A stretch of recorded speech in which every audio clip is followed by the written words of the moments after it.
If you got what Tom likes to say, cattywampus sidewalks. Cattywampus sidewalks in the Gulf Coast area, it's something we're all used to. Oak tree will take out about up to 300 gallons of water a day. You combine that with expansive soils and you get settlement like we had here. Concrete can be lifted with polyurethane foam or a process that uses cementitious slurry called mudjacking. We're going to be pumping this cementitious slurry, topsoil, sand, and Portland cement that we screen and process in our yard. We'll explain later why the slurry mix is the right choice for this sidewalk job.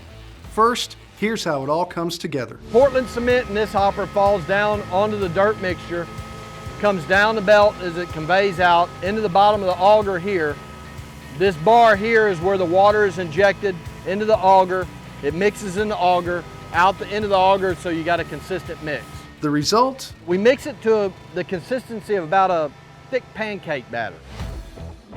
The crew has about 30 minutes to pump the slurry before it hardens.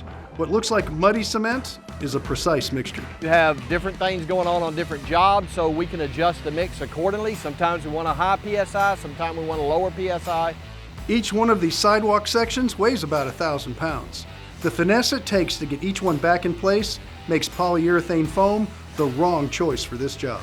With foam, when you inject it, it's set. It's better to do a small piece of concrete in slurry because you have more control of it, you can move it better. I don't know what you call the opposite of cattywampus, but I know what it looks like.